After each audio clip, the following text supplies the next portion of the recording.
करूं रे ए मारी घर सीता जुवे वाट वाट तारो नहीं करूं रे ए मारी घर सीता जुवे वाट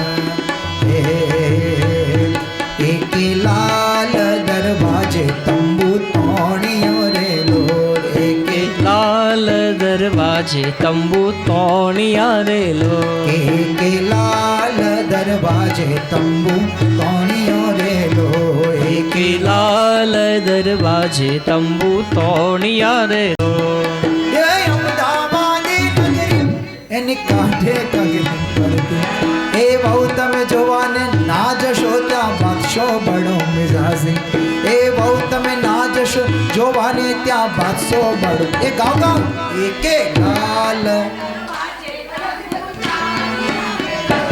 एके लाल दरवाजे तंबू तोड़ियो रे लो ये मथुरा मवागी मुरली बुकुड़ मकेम रे भाई चतुराई रण छोड़ जी हो ना हिंडोड़े द्वार को दीवा बड़े ए हो ना हिंडोड़े द्वार को दीवा बड़े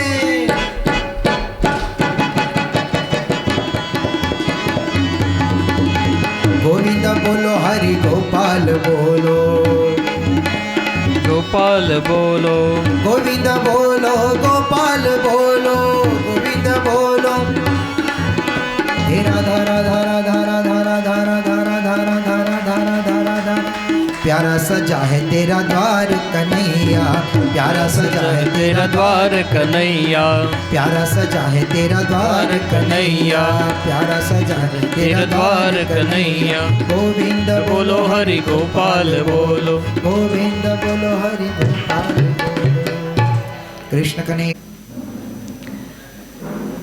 एक वखत भगवान श्री कृष्णએ પોતાની ગોપીઓ ઉપર વિશેષ કૃપા કરવા માટે થઈ અને અતિ પ્રસન્ન થયા અને દરેક ગોપીઓની સાથે પરમાત્માએ પોતાનું એક એક સ્વરૂપને પધરાયું.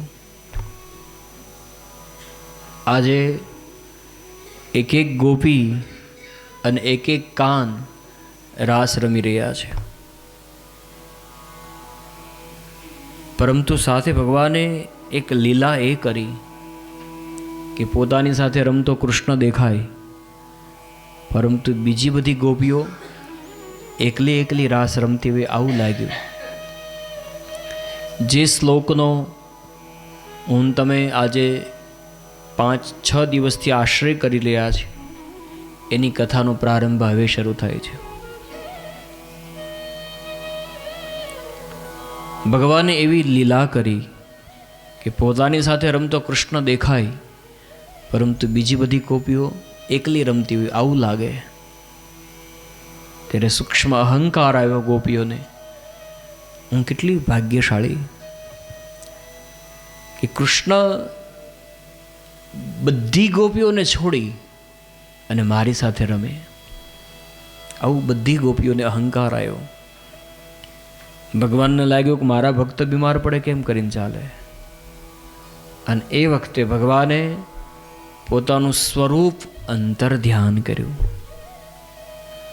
અને જ્યાં પોતાના સ્વરૂપને પરમાત્માએ અંતર ધ્યાન કર્યું એ વખતે એ બધી ગોપીઓ એક બીજી ગોપીને પૂછવા લાગી, અરે ગોપી, મારી સાથે જે હમણાં કૃષ્ણ રમતો હતો એને તે જોયો? ગોપીએ સામે જવાબ આપ્યો કે તારી સાથે ક્યાં હતો, એ તો મારી સાથે હતો. છેવટે બધી ગોપીઓને ખબર પડી કે કૃષ્ણ તો બધાયની સાથે હતો. અને એ વખતે ગોપીઓને લાગ્યું કે આપણને અહંકાર આવ્યો, અભિમાન આવ્યું, જેને લીધે ભગવાને રીસાઈ અને આપણાથી દૂર થઈ ગયા છે. ભગવાન શ્રી કૃષ્ણ પુનઃ પાછા આવી જાય ગોપીઓની વચ્ચે, એટલા માટે એ વખતે અભણ ગોપીઓ ભેગી મળીને રડવા લાગી. નિરક્ષર ગોપીઓ હતી, પરંતુ પરમાત્માનો પ્રેમ પ્રાપ્ત કરેલી ગોપીઓ હતી. ખૂબ રડે છે.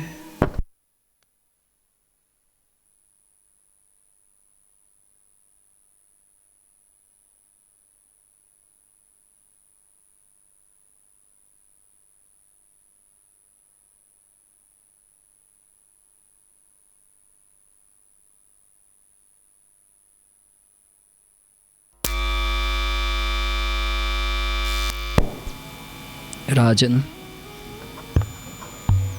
રાજન, વિયોગની અસર એવા વ્યક્તિને જ થાય જેને સંયોગની અસર થઈ હોય, જેને પરમાત્મા ક્યારેય મળ્યા જ નથી. એને શું ખબર હોય કે ભગવાન વિખૂટા પડે પછી શું તકલીફ થાય. આ પરમાત્માની અહીંયાથી વિયોગ લીલાનો પ્રારંભ થાય છે. ખૂબ રડી ગોપીઓ. એક ગોપી રડતી રડતી એક પીપળાના વૃક્ષ પાસે ગઈ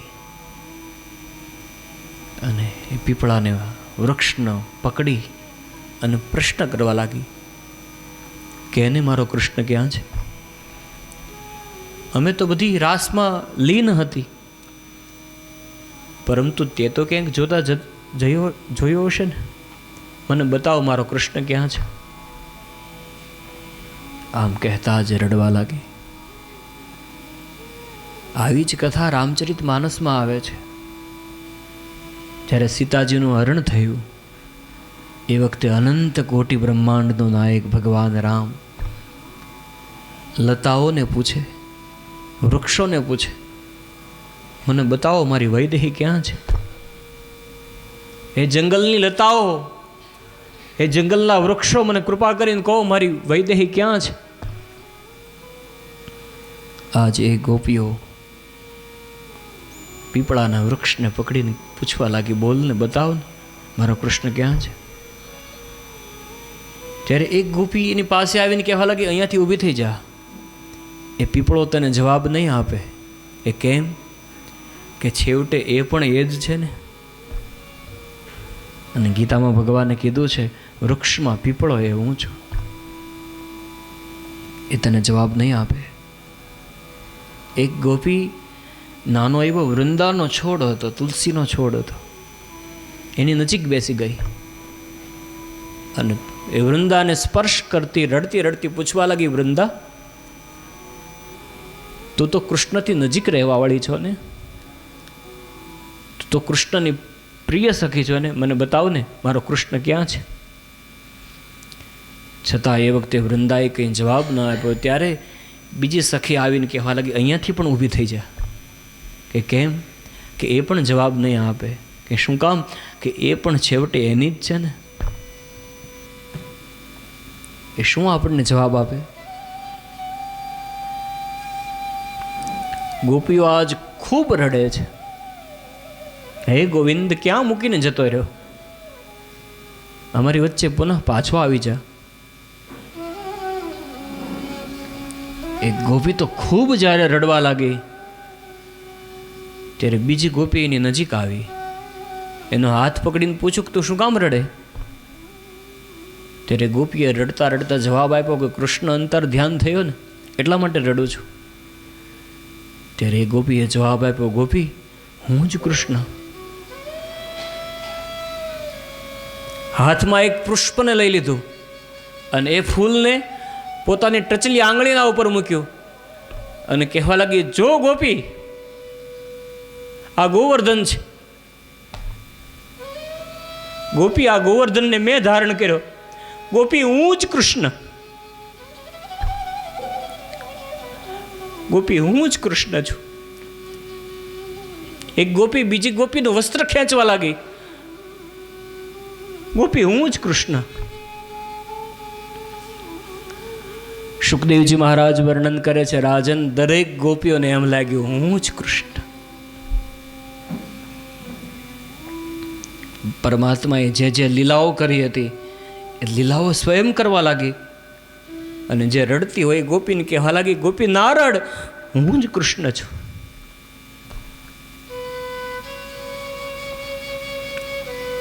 આજે વ્યાકુળ બની ગોપીઓ, વિહવળ બની ગઈ ભગવાનના વિરહમાં. ત્યારે એક ગોપી કહેવા લાગી કે અહીંયા રડવાથી શું થશે? બોલે તો શું કરીએ, રડીને રડવા સિવાય બીજા આપણી પાસે કયો ઉપાય? કે એક કામ કરીએ, શોધીએ, ક્યાંક તો ગયો હશે ને. એ ગોપીએ જવાબ આપ્યો કે પરંતુ ખબર વિના ક્યાં શોધવા જવું? ખબર હોય કે આ જગ્યાએ ગયો છે તો શોધવા માટે જઈએ ને. ગોપીએ જવાબ આપ્યો કે બેન એક કામ કરીએ, નિશાન તો હશે ક્યાંક. જ્યાં નીચે દ્રષ્ટિ કરી તો ભગવાનના ચરણના નિશાન હતા. જોવો ગોપી, આ કૃષ્ણના ચરણ. અને એ ગોપીએ ધ્યાનથી જોયું કે હા આ જ કૃષ્ણના ચરણ છે. પરંતુ ગોપી ધ્યાનથી જો, એકલો નથી, સાથે કોઈ બીજાના પણ ચરણ છે. મતલબ અહીંયાથી એની સાથે કોઈ ગયું છે. કોણ ગયું? ભાગવતજીમાં સ્પષ્ટ ઉલ્લેખ નથી કે એ વખતે ભગવાન શ્રી કૃષ્ણની સાથે કઈ ગોપી ગઈ. કારણ કે શુકદેવજી મહારાજ કથા કરે છે અને રાધાજી એના ગુરુ છે. એટલે પત્ની ક્યારેય પોતાના પતિનું નામ ન લે અને શિષ્ય પોતાના ગુરુદેવનું નામ ન લે. શુકદેવજી મહારાજે જાહેરાત ન કરી કે કોણ ગયું, પરંતુ આટલું બોલ્યા, રાજન, કૃષ્ણની સાથે જનારી ગોપી એ તો કોઈ કૃષ્ણની આરાધિકા હશે, એ તો કોઈ કૃષ્ણનું આરાધન કરતી ગોપી હશે. અને એ ચરણના આધારે ગોપીઓ ચાલવા લાગી. એમાં આગળ ગયા ને તો અત્યાર સુધી કોઈ બે વ્યક્તિ ચાલ્યું હોય એવા ચરણના નિશાન હતા, પણ થોડુંક આગળ વધ્યા એમાં હવે ફક્ત કૃષ્ણના એકલાના ચરણના નિશાન દેખાય. સાથે જનારી ગોપીના નિશાન નથી દેખાતા. ગોપીઓ પ્રશ્ન કરવા લાગી, અહીંયાથી જે સાથે જનાર ગોપી હશે એ ક્યાં ગઈ હશે? બીજી ગોપીએ જવાબ આપ્યો, સાંભળ, અહીંયાથી કૃષ્ણએ એ ગોપીને ખભા પર ઉચકી લીધી હશે. ગોપી કહેવા લાગી, તને કેમ ખબર? કે આ ચરણના સામે જો, આ ચરણ જે છે એ જમીનમાં વધારે પડતા ખૂંચેલા છે. મતલબ કૃષ્ણને વજન લાગ્યો હશે. અને વાત પણ સત્ય હતી. રાધાજી સાથે ગયા હતા. ઘણે બધે દૂર રાધાજી કૃષ્ણની સાથે ચાલ્યા અને રાધાએ પ્રશ્ન કર્યો કે કૃષ્ણ ક્યાં સુધી ચાલશું? હવે હું થાકી. ત્યારે કૃષ્ણ કહેવા લાગ્યો, રાધે એક કામ કર, ચાલ હું તને ઉચકી લઉં. અને ભગવાન શ્રી કૃષ્ણએ રાધાજીને ખભા પર ઉચકી લીધા. થોડેક દૂર ચાલ્યા આગળ અને એ વખતે રાધાજીના મનમાં સૂક્ષ્મ અહંકાર આવ્યો કે હું કેટલી ભાગ્યશાળી. બધી ગોપીઓને છોડી દીધી કૃષ્ણએ, પણ મને ન મૂકી, મને સાથે લઈને આવ્યો. આટલું જ નહીં, પરંતુ હું જ્યારે થાકી ગઈ ત્યારે મને ખભા પર ઉચકી પણ લીધી. શ્રી સુખદેવજી મહારાજ વર્ણન કરે છે, રાજન, એ વખતે ભગવાનને લાગ્યું કે રાધા, અત્યાર સુધી વજન નહોતો લાગતો, પરંતુ હવે મને તારો વજન લાગે છે. કારણ કે હવે તને પણ સૂક્ષ્મ અહંકાર આવ્યો. શ્રી સુખદેવજી મહારાજ વર્ણન કરે છે, એ વખતે ભગવાન શ્રી કૃષ્ણ એક ઝાડની ડાળીની નીચેથી પસાર થવાનો પ્રયત્ન કરે છે. અને રાધાજીને લાગ્યું કે હમણાં કદાચ આ ડાળી જે છે એ મારા મસ્તક ઉપર અથડાઈ જશે. એટલા માટે ઝડપથી રાધાજીએ પેલી ડાળીને પકડી. અને જેવી ડાળીને પકડી, ભગવાન શ્રી કૃષ્ણ એ તકની રાહ જોતા હતા, નીચેથી પસાર થઈ ગયા. રાધાજી પેલી ઝાડની ડાળીએ લટકી ગયા. અહંકાર એ કૃષ્ણના દરબારમાં નથી ચાલતો. અને હવે રાધાજી રડે છે. અને પેલી ગોપીઓ રડતી રડતી આ ચરણના નિશાનના આધારે રાધાજી પાસે પહોંચી ગયા. અને હવે બધાય ભેગા મળી ખૂબ રડ્યા, હે કૃષ્ણ, બાપ, અમારી વચ્ચે પાછો આવી જા. અને સુખદેવજી મહારાજ કહે છે, રાજન, હવે ગોપીઓ રડી, પણ સ્વરમાં રડી. અને મુખમાંથી શબ્દ નીકળ્યા જેને ગોપી ગીત એવું કહેવાય છે. ગોપીઓ કહે છે, ગોવિંદ, તારો જન્મ થવાથી આ વ્રજનો જે મહિમા છે એ વૈકુંઠ કરતાં પણ વધી ગયો છે. અને વૈકુંઠમાંથી તમે જ્યારે વ્રજમાં પધાર્યા ત્યારથી તમારી ચરણની નિત્ય સેવા કરતી એ લક્ષ્મીજી પણ વૈકુંઠ છોડીને વ્રજમાં પધારી છે.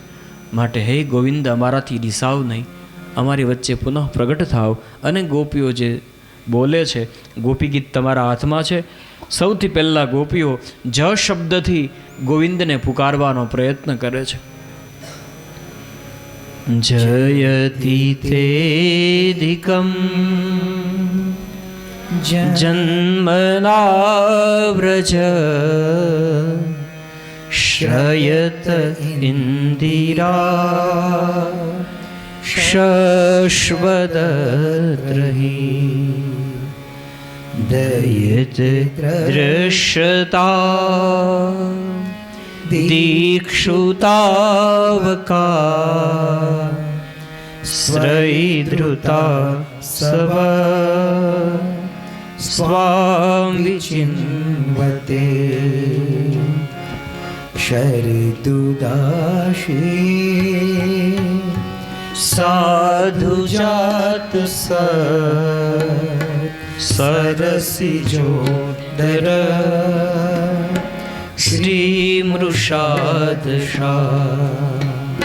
સુરતનાથ તે શુલ્કદાસિકા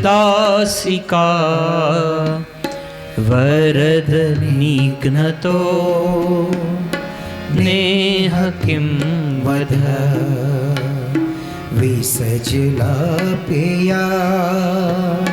વ્યાલ રાક્ષસા વર્ષ મારુતા વેધૃતાનલા વૃષમયાત્મજા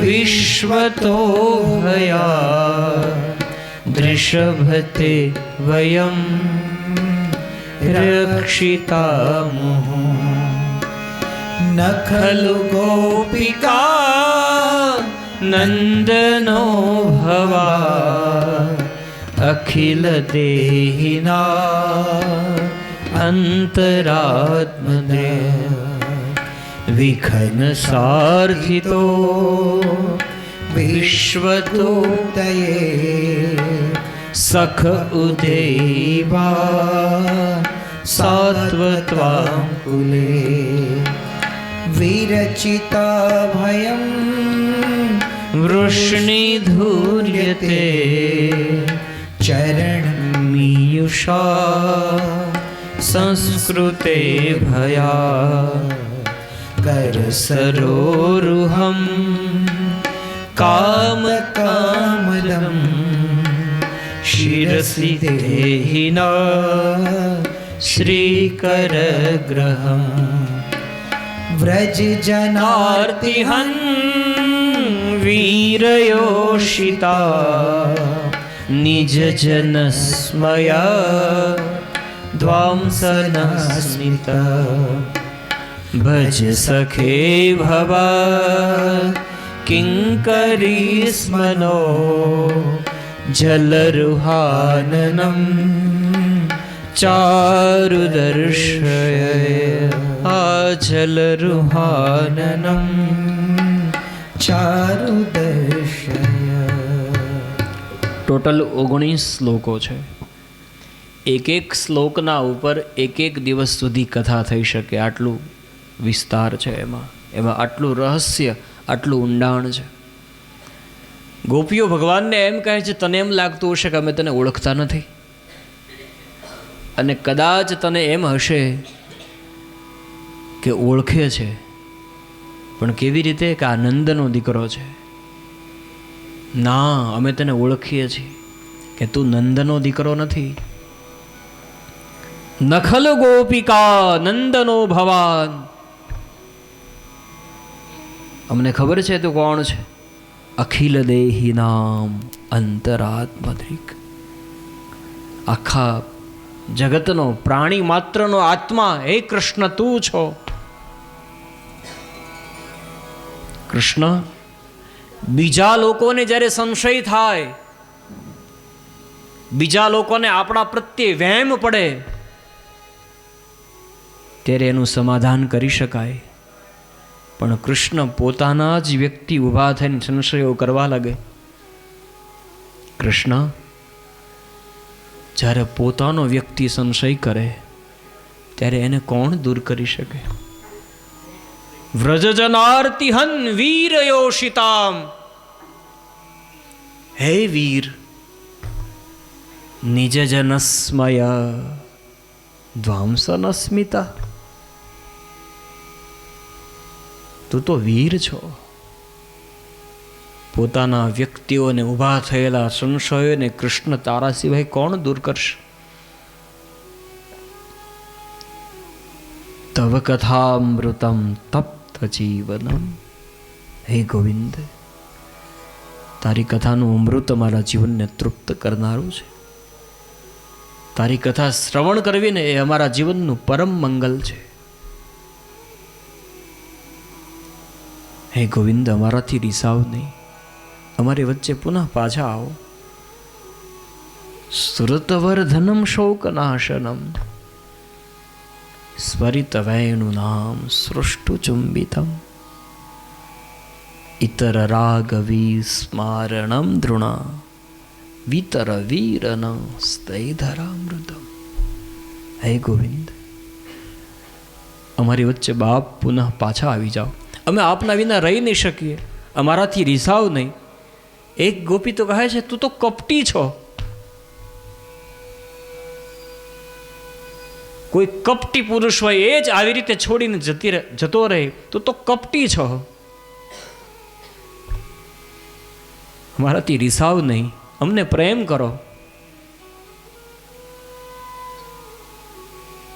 ખૂબ સુંદર ભાવ ગોપીઓનો પરમાત્માના પ્રત્યે પ્રસ્તુત થયો અને ભગવાન એ ગોપી ગીત, ગોપીઓનો નાદ, એનો અવાજ, આંતરનાદ સાંભળી અને પુનઃ ગોપીઓની વચ્ચે પ્રગટ થાય છે.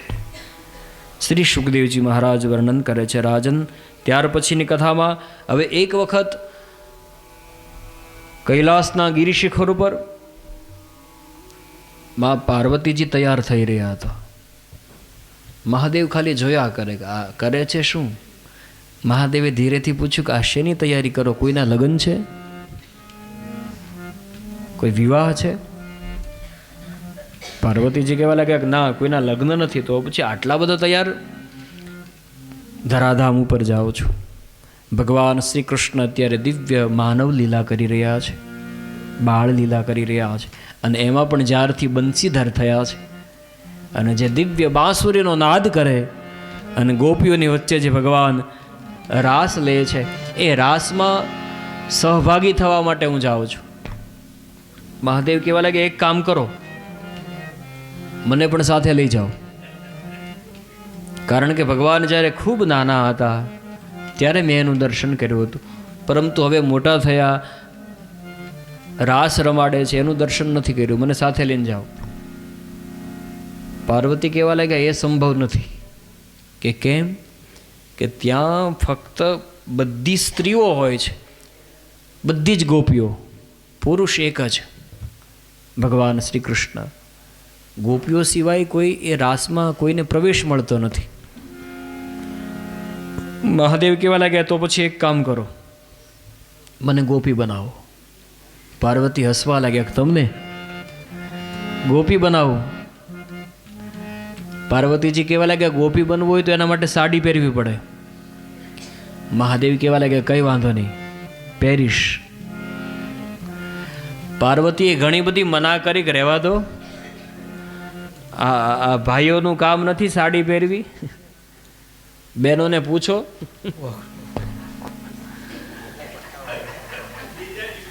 હા,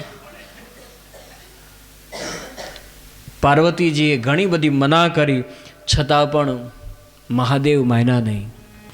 અને પછી પાર્વતીએ વિચાર કર્યો કે જો હવે વધારે પડતી મનાવવામાં રહીશ ને તો 11:38 થઈ છે. હા, આમાં પછી મોડું થઈ જશે. અને આજે કથાનો 6ઠ્ઠો દિવસ છે, ભગવાનના વિવાહ કરવાના છે. હમણાં પાછી જાન આવીને ઊભી રહી એટલે કહેવા લાગ્યા કે તો પછી આવવું જ છે? કે હા, ચાલો ફટાફટ તૈયાર કરું. અને મહાદેવ કહેવા લાગ્યા કે તમે એક કામ કરો, મને એવી રીતે કંઈ સજાવી દો કે કોઈ મને ઓળખી ન લે.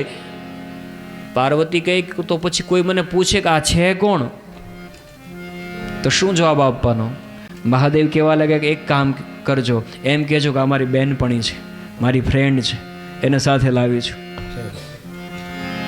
एक बार शिव भोले भंडारी बनकर ब्रिज की नारी गोकुल में आ गए हो, गोकुल में आ गए. एक बार शिव भोले भंडारी बन के ब्रिज की नारी गोकुल में आ गए हो, गोकुल में आ गए. पार्वती ने मना किया पर पार्वती ने मना किया पर ना माने त्रिपुरारी गोकुल में आ गए हो, गोकुल में आ गए. पार्वती से बोले भोले मैं भी चलूंगा तेरे संग में. राधा संग कृष्णा नाचे, मैं भी नाचूंगा तेरे संग में. रास रचा है जय हो. भारी, रास रचा है ब्रिज में भारी, हमें दिखा दो प्यारी गोकुल में आ गए हो, गोकुल में आ गए. ओ मोरे भोले स्वामी कैसे ले जाऊं तुझे रास में, क्यों मोहन के सिवा कोई न जाए इस रास में. और जाओगे तो क्या होगा, हंसी करेगी ब्रिज की नारी. जय हो. हंसी करेगी ब्रिज की नारी, बातों वाल हमारी गोकुल में आ गए हो, गोकुल में आ गए. ऐसा सजा दे मुझको कोई न जाने इस राज को. અને પ્રભુ શંકરને કેવા સજાવ્યા, ना कजरे की धार, ना मोतियों के हार, ना कोई किया सिंगार, फिर भी कितने सुंदर हो भोले, कितने सुंदर हो. ऐसा सजा दे मुझको कोई न जाने इस राज को. सहेली है ये मेरी ऐसा बताना ब्रिजराज को. लगा के कचरा बांध के साड़ी. મહાદેવ. અને જ્યારે કચરો લાગ્યો ભગવાન શંકરને ત્યારે કેવા લાગતા હતા, ओ कजरा मोहब्बत वाला अखियों में ऐसा. गाइए गाइए, कजरा क्या बात, अखियों में कजरे ने ले ली मेरी जान, हाय रे मैं तेरे कुर्बान. लगा के कजरा बांध के साड़ी. મહાદેવ. लगा के कजरा बांध के साड़ी, चाल चले मत वाली गोकुल में आ गए हो, गोकुल में आ गए. ऐसी बजाई बंसी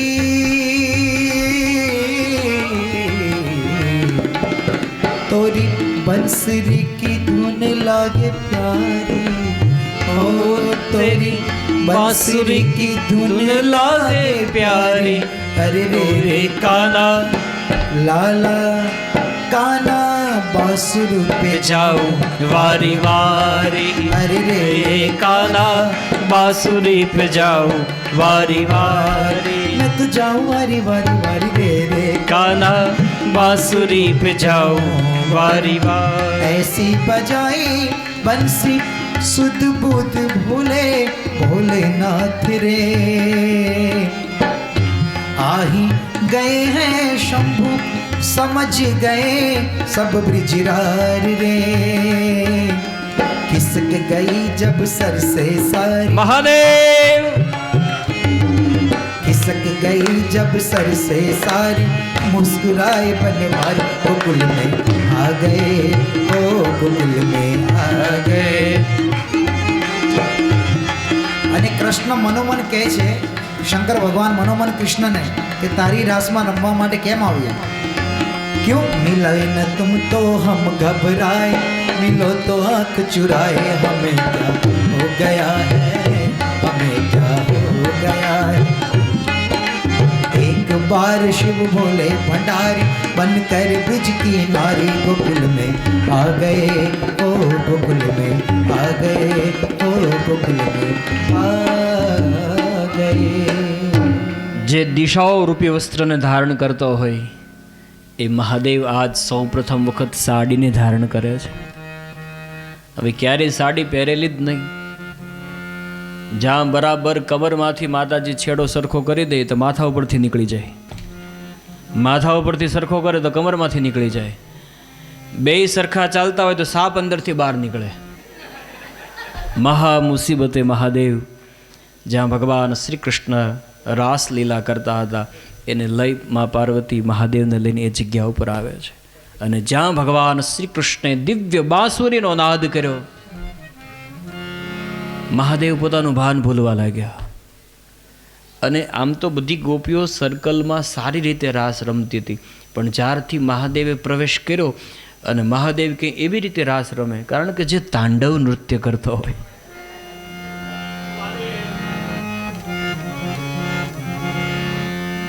આમ જરાક મહાદેવની કોણી કોઈ ગોપીને વાગી જાય ને એટલે ગોપી બાઉન્ડ્રી બહાર. હા, 3 મિનિટ સુધી તો ઊભી ન થઈ શકે, મહાદેવની કોણી વાગી જાય અને ધૂળની ડમરીઓ ઉડવા લાગી કે આ થયું શું. અને ભગવાન શ્રી કૃષ્ણએ પોતાની બાંસુરીનો નાદ બંધ કર્યો. ગોપીઓ નજીક આવીને કહેવા લાગી, વગાડ તારી વાંસળી. કૃષ્ણ કહેવા લાગી, તમે બરોબર તાલ આપતી નથી. ગોપીઓ કહેવા લાગી, અમે દર શરદ પૂર્ણિમાના દિવસે અમે જ તાલ આપીએ છીએ. ભગવાન શ્રી કૃષ્ણ કહેવા લાગ્યા, તમે બધી બરોબર છો, પણ આમાં એક નવી છે, એને બરોબર તાલ આપતા નથી આવડતું. અને મહાદેવને ખબર પડી ગઈ કે કૃષ્ણએ મને ઓળખી લીધો. દોડીને જવાનો પ્રયત્ન કરે એ વખતે ભગવાન શ્રી કૃષ્ણ પાછળથી જઈને ભગવાનનો હાથ પકડી લીધો. ક્યાં જાઓ છો? આવી રીતે ગોપી બન્યા.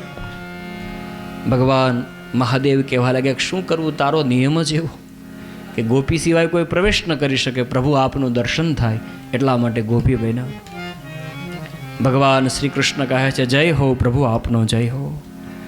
મહાદેવ, આજથી હું તમને વચન આપું છું કે શરદ પૂર્ણિમાના દિવસે તમે અને માં ભવાની જ્યાં સુધી નહીં પધારો ત્યાં સુધી હું મારો રાસ શરૂ નહીં કરું. અને મહાદેવ ત્યાં બિરાજમાન થયા અને ભક્તોએ નામ આપ્યું, બોલ્ય શ્રી ગોપનાથ મહાદેવ કી જય. ओ मोरे भोले स्वामी तभी से वृंदावन हुआ धाम रे। ओ मोरे भोले स्वामी तभी से गोपेश्वर पड़ा नाम रे। तारा चंद है शरण तिहारी राखो लाज हमारी गोकुल में आ गए हो गोकुल में आ। ભગવાન શ્રી કૃષ્ણની રાસલીલામાં મહાદેવ પધારે એ દિવ્ય કથા, ત્યાર પછી ભગવાન શંખચૂડનો ઉદ્ધાર કરે એ કથાનું દર્શન છે, ત્યાર પછી ભગવાનની દિવ્ય યુગલ ગીતનું કથાનું દર્શન છે, ત્યાર પછી ભગવાન શ્રી કૃષ્ણ અરિષ્ટાસુરનો ઉદ્ધાર કરે એ કથાનું દર્શન આવે છે. અને હવે નારદજી કંસને મળવા માટે થઈને મથુરા આવે છે. કંસને કહેવા લાગ્યા કે ભાઈ પેલું તને કંઈ પેલું આકાશવાણી સંભળાણી હતી, શું થયું પછી? કંસ કહેવા લાગ્યો, બાપજી જેટલા પણ રાક્ષસોને ગોકુળમાં મોકલાવું છું એ બધા રાક્ષસનો પેલો નંદનો દીકરો મારે છે. મને એવું લાગે છે કે મારો જે કાળ છે એ બીજો કોઈ નહીં, એ કૃષ્ણ એ જ મારો કાળ છે.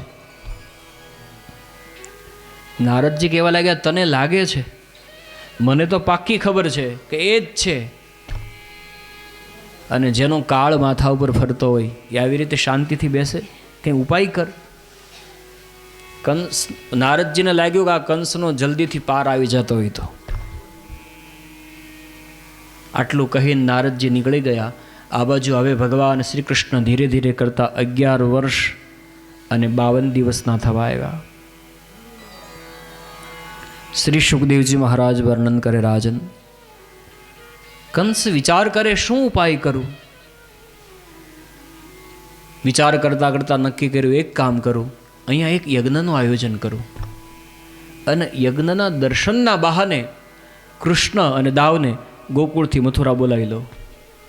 અહીંયા આવશે એટલે મારા પહેલવાનો એને મારી નાખશે, હાથી દ્વારા અથવા કચડી નાખીશ. એ કોઈનાથી નહીં મરે તો હું સ્વયં કૃષ્ણને મારી નાખીશ. પરંતુ આમંત્રણ આપવા માટે કોણ જાય? લેવા માટે એવો વિશ્વાસપાત્ર કોઈ વ્યક્તિને મોકલીએ તો જ નંદબાબા મોકલાવે. કંસે વિચાર કર્યો, એક કામ કરું, અક્રૂરજીને મોકલાવું. અક્રૂરજીને બોલાવ્યા અને કહ્યું, અક્રૂરજી, તમારે એક કામ કરવાનું છે, ગોકુળ જવાનું છે અને યજ્ઞના બહાને કૃષ્ણ અને દાવને અહીંયા લઈને આવવાનું છે. અહીંયા આવશે એટલે હું એને મારી નાખીશ. અક્રૂરજી વિચાર કરે છે કે સામે ચાલીને કાળને આમંત્રણ આપવા માટે મને મોકલાવે. અક્રૂરે કંસને સમજાવ્યો છતાં કંસ માન્યો નહીં. અક્રૂરે વિચાર કર્યો, કંઈ વાંધો નહીં, આ બહાને પણ મને કૃષ્ણનું દર્શન તો થશે ને. સોનાનો રથ લઈ અને અક્રૂરજી હવે મથુરાથી ગોકુળમાં પ્રવેશ કરે છે.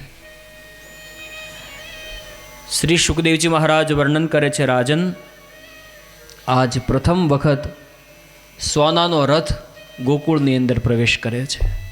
કોઈ નાનું એવું ગામડું હોય અને એમાં કોઈ મોંઘી ગાડી આવે તો નાના બાળકો ગાડીની પાછળ સહજ ભાવે દોડે જોવા માટે થઈને. ગોકુલવાસીઓ, નાના નાના બાળકો, રથ આવ્યો, રથ આવ્યો, રથ આવ્યો, પાછળ દોડવા લાગ્યા. સંધ્યાનો સમય થવા આવ્યો હતો. નંદબાબા ગૌશાળામાં હતા. નંદબાબાને કોઈ સમાચાર આપ્યા કે સોનાનો રથ આવ્યો છે મથુરાથી. નંદબાબા કોણ આવ્યું છે જોવા માટે ગૌશાળાની બહાર નીકળ્યા. ખબર પડી, ઓહ, આ તો અક્રૂરજી છે. સ્વાગત કર્યું, અક્રૂરજી પધારો, ગોકુળમાં તમારું સ્વાગત છે. બેસવા માટે આસન આપ્યું. હાથ જોડીને ઊભા રહ્યા નંદબાબા. અરે અક્રૂરજી, તમે ધક્કો શું કામ ખાધો? મારું કંઈ કામ હોત તો મને બોલાવી લીધો હોત. અક્રૂરજી કહેવા લાગ્યા, ના બાબા, હું તો તમને અને તમારા બંને બાળકોને આમંત્રણ આપવા માટે, લેવા માટે આવ્યો છું. નંદબાબા, કંસ રાજા બહુ મોટો યજ્ઞ કરે છે અને યજ્ઞના દર્શન કરવા માટે થઈને કૃષ્ણ અને દાવને લેવા માટે આવ્યો છું. આ સોનાનો રથ મોકલાવ્યો છે.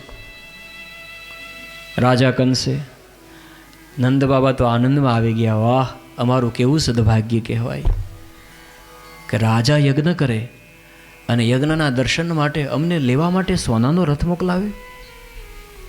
દોડીને અંદર ગયા નંદાલયમાં નંદબાબા અને કહેવા લાગ્યા, યશોદા ક્યાં છે? સાંભળે છે તું? યશોદાએ કહ્યું, હા, શું છે? અક્રૂરજી આવ્યા છે મથુરાથી સોનાનો રથ લઈને. શું કામ ખબર?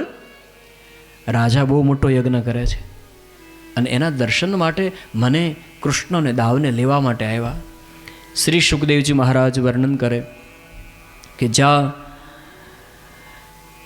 મા યશોદાએ આજ પ્રથમ વખત સાંભળ્યું કે મારા કૃષ્ણને કોઈ લેવા માટે આવ્યું છે, મા યશોદાથી સહન ન થયું અને તુરંત જ મા યશોદાએ મના કરી દીધી કે ના હો, મારા કૃષ્ણને હું ક્યાંય નહીં મોકલાવું. નંદબાબા કહેવા લાગ્યા, અરે યશોદા, તું તો બાવરી હો ગઈ. અરે ફક્ત 2 દિવસ માટે હું સાથે જઈશ અને સાથે પાછો લાવીશ. યશોદાજી કહેવા લાગ્યા, અરે તમે તો 2 દિવસની વાત કરો છો ને, એક ક્ષણ માટે પણ કૃષ્ણ મારાથી વિખૂટો પડે એવું મારાથી સહન નહીં થાય. અને ખબર નહીં કેમ 2-3 દિવસથી મને ક્યાંય ગમતું નથી. મને એવું લાગે છે કે મારા કૃષ્ણને કોઈ લેવા માટે આવશે, અને એક વખત લઈને જશે ને પછી મારો દીકરો ક્યારેય પાછો નહીં આવે. શુકદેવજી મહારાજ કહે, રાજન, માં યશોદા એવી રીતે બોલતી હતી કે જાણે ભગવાને માં યશોદાને અગાઉથી સાવધાન કરી દીધી હોય. નંદ બાબા કહેવા લાગ્યા, અરે યશોદા, હું સાથે જઈશ અને સાથે પાછો લઈ આવીશ. છતાં પણ જ્યારે યશોદાએ મના કરી દીધી ત્યારે નંદ બાબા કહેવા લાગ્યા, સાંભળ યશોદા, આ મારી આજ્ઞા છે. સવાર થતાં જ બંનેને તૈયાર કરજે. આમ કહી નંદ બાબા તો નીકળી ગયા અને માં યશોદા એક ખૂણામાં બેઠા બેઠા ધ્રુસકે ને ધ્રુસકે રડવા લાગ્યા. અહીંયાથી પરમાત્માની વિયોગ લીલાનો પ્રારંભ થાય છે. આ વાતની જાણ ધીરે ધીરે કરતા આખા ગોકુલમાં થવા લાગી. ગોપીઓ એકબીજી વાતો કરવા લાગ્યા કે આ અક્રૂર શું કામ આવ્યા ખબર છે? કૃષ્ણ અને દાવને લેવા માટે થઈને આવ્યા છે. સહન ન કરી શકી ગોપીઓ દોડીને માં યશોદા પાસે આવી. માં, અમે શું સાંભળીએ છીએ? આ અક્રૂરજી કૃષ્ણને લેવા માટે આવ્યા? યશોદાજી કહેવા લાગ્યા કે હા ગોપીઓ. અને માં યશોદાએ જ્યાં હા પાડી એ વખતે ગોપીઓ ધ્રુસકે ને ધ્રુસકે રડવા લાગી. માં, અમે કૃષ્ણના વિના જીવન નહીં જીવી શકીએ. માં, ગમે તેમ કરીને કૃષ્ણને ગોકુલથી મથુરા જતા રોકી લે, અને જો તું આમ કરીશ ને તો માં, આજ અમે બધી ગોપીઓ ભેગી મળીને તને એક વાતનો ભરોસો આપીએ, તને એક વાતનું વચન આપીએ કે આવતીકાલે કૃષ્ણ અમારે ઘરે આવે, ગમે તેટલી માખણની મટુકીને ફોડી નાખે, છતાં પણ હવે પછી ક્યારે તારી પાસે ફરિયાદ લઈને નહીં આવી કૃષ્ણની. પરંતુ માં કૃષ્ણને રોકી લે. એક ગોપી રડતા રડતા માં યશોદાને કહેવા લાગી કે માં, તારો કૃષ્ણ સત્ય કહેતો હતો. તારા આગળ રોજ ફરિયાદ કરવા માટે નહીં, પણ ફરિયાદ કરવાનું તો ફક્ત બહાનું હતું, પણ અમે ફરિયાદના બહાને તારા કૃષ્ણને જોવા માટે થઈને આવતી હતી તારી પાસે. આટલું કહેતા જ ગોપીઓ ચોધાર અશ્રુએ રડવા લાગી. શુકદેવજી મહારાજ કહે છે, રાજા, એ વખતે ફક્ત ગોપીઓ નહીં, પણ જાણે અબોલ મૂંગા પશુઓ એ ગાયને ખબર પડી ગઈ કે મારો ગોપાલ જવાનો છે. ચોધાર અશ્રુએ એ રાત્રિએ ગાયો પણ રડી છે. રાત્રિનો સમય થયો. માં યશોદા પોતાના લાલાને લઈ અને સૂવાનો પ્રયત્ન કરે, પરંતુ માને ઊંઘ નથી આવતી. કૃષ્ણના એ વાંકડિયા કેશ ઉપર માં યશોદા હાથ ફેરવે છે. કૃષ્ણ સૂઈ ગયો, અને એ વખતે કૃષ્ણના સ્વરૂપને જોતા જોતા માં યશોદાના હૃદયમાં રુદન સંગ્રહ આવ્યું. હવે વિચાર કર્યો કે જો હું અહીંયા રડીશ તો મારો દીકરો જાગી જશે. ઊભી થઈને ફળિયામાં જતી રહી, અને ચોધાર અશ્રુએ ધ્રુસકે ને ધ્રુસકેમાં રડવા લાગી. અને માં યશોદાનો રડવાનો અવાજ સાંભળીને કૃષ્ણ જાગી ગયા. જોયું તો માં ન મળે પથારીમાં. ક્યાં ગઈ હશે? ફળિયામાંથી કોઈના રડવાનો અવાજ આવતો હતો. ભગવાન શ્રી કૃષ્ણ ફળિયામાં ગયા, જોયું તો પોતાની માં રડતી હતી. માં યશોદાને હાથ પકડીને કહેવા લાગ્યો, માં શું કામ રડે? ત્યારે યશોદાજીએ રડતા રડતા કહેવા લાગ્યા, કંઈ નહીં કૃષ્ણ, આવતીકાલે તું મથુરા જવાનો છો ને, મને ગમતું નથી. કૃષ્ણનો હાથ પકડીને માં યશોદાએ પ્રશ્ન કર્યો, કૃષ્ણ, એક વાતનો જવાબ આપ, 2 દિવસમાં પાછો તો આવી જઈશ ને? શુકદેવજી મહારાજ કહે છે, રાજન, જ્યાં માં યશોદાએ આવો પ્રશ્ન કર્યો, 2 દિવસમાં પાછા તો આવી જશો ને? ભગવાન કંઈ જવાબ ના આપી શક્યા. જો હા પાડે તો ભગવાને પુનઃ પાછું આવવું પડે, ને જો ના પાડે તો માં જવા જ નથી. આજ પ્રથમ વખત ભગવાન શ્રી કૃષ્ણની આંખમાંથી અશ્રુઓની ધાર થઈ. માં યશોદાને એમ લાગ્યું કે હું રડું છું ને એટલે મારો દીકરો રડે છે. પોતે સ્વસ્થ થઈ કૃષ્ણને લઈને પુનઃ કક્ષમાં આવી સુવડાવવાનો પ્રયત્ન કરે. સવાર થયું, ધીરેથી ભગવાન કૃષ્ણને જગાડ્યા, શૃંગાર કરવા લાગી. પીળું પિતાંબર, હાથમાં અધરામૃત મોરલી આપી, માથામાં મોર મુગટ. માં યશોદાને એમ લાગ્યું કે બસ બધો શૃંગાર થઈ ગયો છે. અને જ્યાં ઊભી થઈને અંદર જવાનો પ્રયત્ન કરે એ વખતે ભગવાન શ્રી કૃષ્ણએ પાલવ પકડી લીધો.